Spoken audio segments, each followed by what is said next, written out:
Eso lo hablamos con Emilio José González, profesor de Economía y Negocios Internacionales en la Universidad de Nebrija. ¿Qué tal, Emilio José? Buenas tardes. Hola, muy buenas tardes, ¿cómo estáis? Bueno, el mercado parece que está, no sé si decir impaciente, de momento compás de espera antes de esa reunión de tipos de la Reserva Federal el próximo miércoles. No sé qué es lo que podemos esperar, porque parece que todas las expectativas están claramente descontadas y que todos estamos pendientes del tono del mensaje de Powell. ¿Qué es lo que esperas? Bueno, yo creo que el tono del mensaje de Powell va a seguir siendo el de reivindicar que la lucha contra la inflación está avanzando, pero todavía no ha culminado, que todavía hay demasiada liquidez en el sistema como consecuencia de toda la deuda pública acumulada y de todas las medidas de sostenimiento de la economía de quantitative easing que se vienen aplicando desde la crisis financiera de 2007 y que todavía queda muchísima cantidad de dinero que retirar, pero que lo hará también con una cierta mano izquierda, teniendo en cuenta que Donald Trump, el próximo presidente de Estados Unidos, está ejerciendo presión ya para que la Reserva Federal baje tipos con independencia de la inflación, pensando que esa es la forma de reactivar la economía. Por tanto, yo creo que tratará de dar una de cal y una de arena, manteniendo un cierto equilibrio y manteniendo también una posición de credibilidad, porque al final, en la otra cuestión que hay aquí de fondo es la credibilidad del dólar como moneda de reserva internacional, pues tratará de precisamente de transmitir ese mensaje de confianza a los inversores en el sentido de que se seguirá haciendo todo lo que sea necesario hacer para mantener al dólar como la principal divisa del mundo. Se espera un tono bastante prudente como fue la pasada semana Emilio José, la presidenta del Banco Central Europeo, Christine Lagarde, que bueno, pues de momento ya dijo que nos podemos ir olvidando de que haya una bajada de tipos de interés de 50 puntos básicos en el mes de enero. ¿Cuál es la hoja de ruta que tú crees que va a tener el Banco Central Europeo? Bueno, ellos hablan de que está controlado los riesgos de inflación, el crecimiento es débil, pero bueno, pues tampoco han querido mostrar demasiada preocupación sobre Francia, sobre Alemania, también hablan de los riesgos geopolíticos. Con todo esto sobre la mesa, con toda esta coctelera, y si la agitamos, ¿cuál es la hoja de ruta? ¿Cuál es, digamos, podría ser la previsión para el primer semestre de 2025? ¿Bajadas de tipos en todas las reuniones precedentes?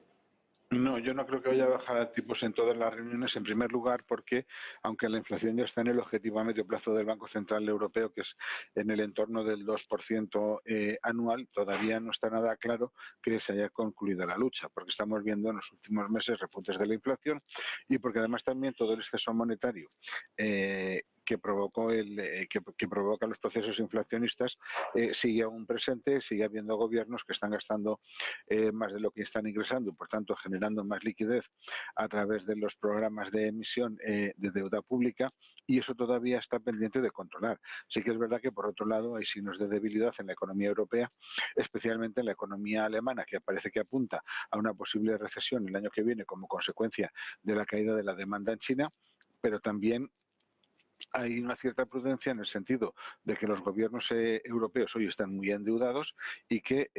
la necesidad de bajar los tipos para aliviar el coste de la deuda puede estar también ahí presente. Lo que ocurre es que, claro, eso restaría también credibilidad al Banco Central Europeo y al euro, que estamos viendo cómo se está debilitando en relación con el dólar. Y claro, la debilidad del euro puede favorecernos en cierto modo y hasta cierto punto en términos de exportaciones, pero no olvidemos también que es un elemento de importante inflación a través sobre todo de las importaciones energéticas de las que Europa es tan dependiente. Por eso la señora Lagarde en estos momentos tiene que optar por un mensaje de prudencia. Yo no creo a partir de ahí que vaya a haber bajadas de tipos en todas las reuniones de lo que queda en la primera mitad del año que viene. Yo creo que las bajadas se van a ir administrando en función de cómo vaya resultando la situación.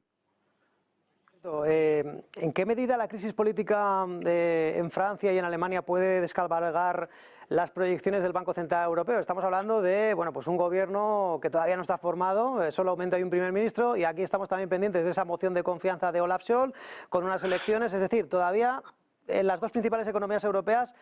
tienen que reconstruir de nuevo una casa y en este caso, bueno, pues esto podría de alguna manera, ¿tú crees, Yo influir me en la fijaría, inflación, en el crecimiento? Yo me fijaría sobre todo en lo que va a suceder en Alemania, donde va a haber claramente, si se confirman las encuestas y las previsiones, un giro claramente a la derecha. Y el giro claramente a la derecha va a venir acompañado también de un giro y de una vuelta hacia la ortodoxia económica, en el sentido de empezar a presionar al Banco Central Europeo para acelerar la reducción de las recompras y de la financiación de la deuda pública de los países de la zona euro y de vuelta a la ortodoxia monetaria, ¿no? Entonces, en ese sentido, yo creo que lo que va a suceder precisamente va a ser que se va a mirar con mucho cuidado a partir de ahora qué es lo que va a suceder con los tipos de interés, precisamente por esa oposición que va a venir desde Alemania. En cuanto a Francia, es verdad que en estos momentos está en una situación de inestabilidad política importante que no sabemos si va a concluir con un nuevo gobierno o va a concluir necesariamente con una nueva convocatoria de elecciones generales que pueda abrir paso a la señora Le Pen al, al gobierno de Francia, ¿no? Si eso ocurriera esta última posibilidad, tendríamos que ver hasta qué punto Marine Le Pen es capaz de mantener el mensaje de salida del euro, teniendo en cuenta que para países como Francia o por Alemania, la salida del euro sería una catástrofe económica de tal magnitud que tendrían que pensárselo 2 y hasta 3 veces, ¿no? Porque podría ser una caída del PIB solamente el primer año del 25%, con lo que tendría también lugar de reaparición de primas de riesgos, y de toda una serie de cosas que creíamos ya olvidadas, ¿no? Entonces, en ese sentido, Francia hoy es el menor de los problemas, ¿no? Todavía pueden arreglar las cosas. La cuestión es el giro político que parece ser que se avecina en Alemania, que sí que va a meter muchísima presión al Banco Central Europeo para recuperar la ortodoxia que perdió con Christine Lagarde. Cierto, saltando al otro lado del Atlántico, Emilio José, en este caso, bueno, los aranceles de Donald Trump, más allá de los riesgos geopolíticos que todos sabemos cuáles son, que por cierto promete arreglar Donald Trump, en este caso esa política proteccionista, bueno, pues puede hacer cabalgar por un lado el crecimiento económico en la zona euro y por supuesto también la inflación. Parece que, bueno, los analistas dicen que habría menos impacto en los precios, pero en este caso, bueno, pues no sé si este es el mayor riesgo al que se enfrentan las economías, esa política arancelaria de Donald Trump que conduciría pues probablemente a una guerra comercial. Bueno, la política arancelaria de Donald Trump depende de con quién se aplique, porque es evidente que hay países que están utilizando la manipulación del tipo de cambio para vender más barato, como es el caso de China, o que están haciendo dumping para poder colocar todo el exceso de producción que tienen en estos momentos, porque China al final tiene un enorme exceso de capacidad productiva y que en lugar de realizar los ajustes que se tienen que realizar en estas situaciones que implican despidos con los problemas que tiene para la situación política interna, pues lo que trata es de pasarnos a los demás los problemas a través de exportaciones baratas. Entonces yo ya entiendo la posición de Donald Trump y lo que no entiendo es la posición de la Unión Europea de no ponernos más serios con aranceles del 100%